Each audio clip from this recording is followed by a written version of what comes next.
When Jeremiah reached what he thought was his limit, Jehovah proved stronger than Jeremiah's weaknesses and empowered him to continue. He was able to make the 180 because he, first of all, accepted the assignment. Secondly, he trusted in Jehovah. And third, he allowed time for God's Spirit to work on him. This is a pretty long and boring speech about Jeremiah, so we'll just be looking at the interesting parts. You see, Jeremiah was one of those people who didn't really want to do what God told him to do, and suffered because God basically wanted him to do things that he didn't want to do. That's why the leadership uses the example of Jeremiah to coerce their followers into doing what they don't want to do. Because doing things, even if you don't want to, is pretty much the point of being in a cult. So this is a lesson perfect for this cult to extrapolate. To them, what matters isn't what God told Jeremiah to preach. The important thing is that he didn't want to do it, and God made him do it anyway. So, if we pretend that was an assignment from God, then we can pretend that doing assignments for this cult is pretty much the same thing. This will obviously never make you happy. In fact, it will make you deeply unhappy. And that's what this talk is about remaining in the cult, doing the job the cult told you to do, despite just how miserable that will make you feel. I'd like to read to you a few words that I recently received from a Gilead graduate. She said this: when we heard the news that we were being assigned to a country that had its fair share of poverty, instability, and sickness, I felt like saying to Jehovah, "Are you sure you want to send me there? I don't like bugs, and I'm scared of being sick." When the date of our departure came, I still remember all the tears I shed when saying goodbye to my home and friends. Well, she accepted their assignment. Time went by. Several years later, she and her husband received a new assignment to serve in a different country. Notice what she says next. If I thought leaving the United States was the hardest thing I would ever do, I was completely fooled. Because the sadness I felt when I had to leave those new friends was indescribable. I had never cried so much in my life. She goes on to sum up her experience this way. She said, Jehovah taught me a lesson in the most loving way. Before Gilead, I was putting myself in a box, the what I can do box. But I wasn't thinking that the person who knows best where I fit is Jehovah. It's as if he said, you're not only going to adapt to your new assignment, you're going to love it so much you will never want to leave. And that's exactly what happened. I came to truly love the people in our assignment, and I can honestly say that these past few years have been some of my happiest. Now, I'm not so afraid of change as before. I just trust in Jehovah, trusting in the process. This is what I like to call advanced gaslighting, one of the very few things this cult does well. This technique of cherry-picking personal successful experiences, maybe even manicuring them a little bit, and using them in public to set expectations for their listeners, is a technique commonly used in pyramid schemes. And it's enhanced by this cult with the addition of God. Because you're always told these happy people are always the most spiritual ones, and the ones that Jehovah blesses the most. And if Jehovah isn't blessing you, well, then that's probably because you're not doing things right, and people might even start avoiding you. Whereas the previous speech was the stick. This is the carrot for you to remain in the Jehovah's Witness hamster wheel of spiritual routine and free labor. There we have a mention in verse 38. Luke noted that she had a high fever. But look a little closer. What made an impression on Luke? Was it just the high fever? The verse says, Simon's mother-in-law was suffering with a high fever. Matthew didn't say that. Mark didn't say that. Luke noticed. This is one of those examples that are supposed to prove that Luke, who wrote the Gospel of Luke, was a doctor. And it's obviously underwhelming because, well, Luke wasn't written by Luke. Mark wasn't written by Mark. Those were just the names that were assigned to different versions of the Gospel about Jesus. There were more Gospels. The Gospel of Thomas, for example, almost made it into the canon and has no reason to not be it, at least according to Jehovah's Witnesses theology, since they believe that they can only trust what was written about Jesus close to when Jesus lived. And the Gospel of Thomas was written at the same time that the other 4 Gospels. But I'm getting off topic. What I'm trying to say is that the Bible is made up by a lot of arbitrary rules, especially when you're a conservative literalist like Jehovah's Witnesses. The Gospels got their names to differentiate each other, not because they were written by the people they're named after. That's why Luke, despite allegedly being a doctor, only writes about very underwhelming technical details. He doesn't diagnose anyone like a doctor would. He doesn't say what the person with fever was sick of. But he does say that they had a fever, and only a doctor would know about that, because those are the mental gymnastics you have to jump through when you're a believer. When you're a historian, or at least listen to one, you quickly realize that Luke was most likely written after and influenced by the Gospels of Mark and Matthew. And it does exactly what legends do when they're told over and over and over again. It gained details. That's it.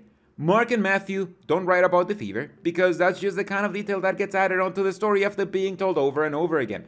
And Luke was written when that was happening to the stories of Mark and Matthew. That's why the evidence of Luke being a doctor is as underwhelming as... But notice what Luke wrote, what caught his attention. Verse 44.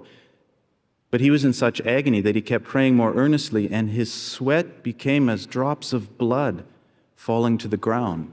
The physician Luke noticed the condition, that his sweat became as drops of blood. But look again. It says that he was in such agony that his sweat became as drops of blood. Jesus' condition, his agony, is what caught Luke's attention, not just the physical condition, the medical condition. Yes, only a doctor like Luke could have noticed that Jesus was not only sweating blood, but that he was in pain. Now, Luke only says that he was in agony and that his sweat was like drops of blood. And while there is an extremely rare condition called hematidrosis, where people can be so stressed that they sweat blood, it's associated with psychological stress, not purely with physical ones. So many theologians still debate over whether this sweating blood thing should even be taken literally or if it's merely poetic. But that's among believers who actually look up and explain their beliefs. For literalists like Jehovah's Witnesses, the imagery of Jesus sweating literal blood is just too good to pass up. If the Bible says that his sweat was like blood, it was only because he was sweating blood. And that's there not because it's, again, one addition that definitely could have come from retelling the story over and over again. No, it's because Luke was a doctor. And only a doctor like Luke could have noticed that Jesus was sweating literal blood. Makes sense to me. Verse 13 says, on the Sabbath day, we went outside the gate beside a river where we thought there was a place of prayer. And we sat down and began speaking to the women who had assembled. And this now is the account of Lydia, where Lydia embraces the truth, the kingdom message. But did you notice? It said, we went outside. Luke went with them. It said, we thought there was a place of prayer. Luke was involved in the thinking process, in the discussion, in the decision about where to go. And Luke was involved in speaking to them. Now, I know I just told you that Luke wasn't written by Luke, but this is the best evidence we have for Luke, the physician, writing the book of Luke. And it's a very intriguing one. Whereas we can explain the extra details simply due to retelling the story, the use of we in these passages opens this up to more interesting possibilities. If the association of Luke being the one who wrote Luke came 100 years after Luke came out, and by that I mean the book, not Luke revealing he was gay, who is the author talking about when he says we? Well, some historians point out the obvious explanation, that this was added on top of the gospel after the Luke wrote Luke narrative came to be. However, this theory is not very popular because the narrative seems consistent throughout Acts, and the we passages do not appear to disrupt the flow or style of the texts. Scholars like Bart Ehrman propose that the we passages were either added later by an unknown editor to lend authority to the text, or were written by an actual companion of Paul. Ehrman argues that Acts is not a first-hand account, but rather a composition based on earlier sources and possibly some personal experiences or traditions. Basically, a collage of stories, with some stories being told by people who were there, all packaged as one big story.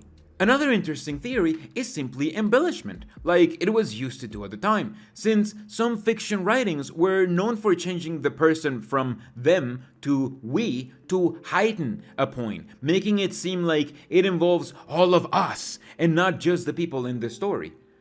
Jehovah's Witnesses see the we passages and have a very simple explanation. They mean what everything always means according to them: that you need to work for free for the cult. Luke was a participant, not simply along for the ride, not a fellow traveler, not just a chronicler. Luke was a fellow worker. And there's a beautiful lesson for us and for you. Be a participant. Be an example. Get involved in the assignments you are given. See, the lesson is always the same when you're in a cult. Spend more time in cult activities.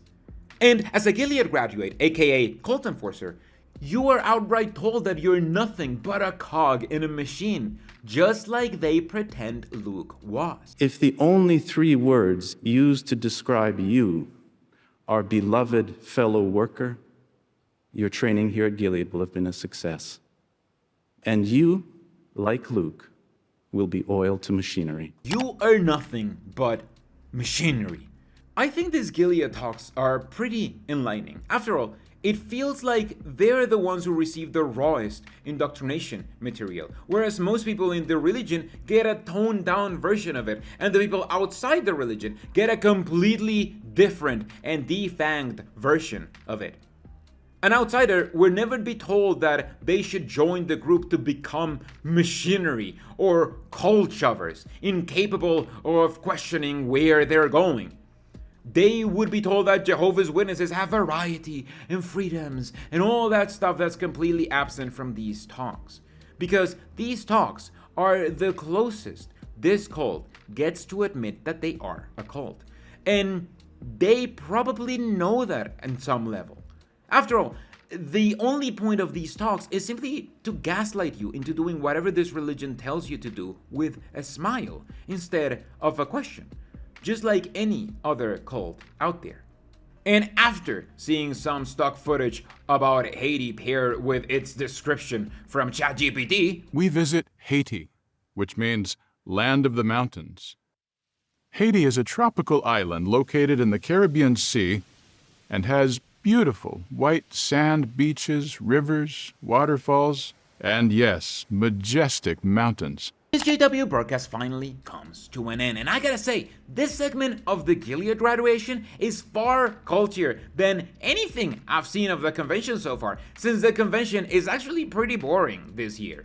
I'll take a look at the rest of the Gilead graduation and make a video about it if it's as culty as these first few talks, so hit that subscribe button if you don't want to miss it. I'm also preparing my videos on the convention, summarizing everything and only keeping the most interesting and memorable parts to analyze them and debunk them with you, so don't forget to turn on your notifications if you want to check that out. And if you want to see that before anyone else, throw me a buck and become my supporter, giving me whatever you wouldn't miss if it fell out of your pocket, like these guys right here. Supporters get access to my videos as soon as I have the first draft ready, as well as personal news, freebies, and more.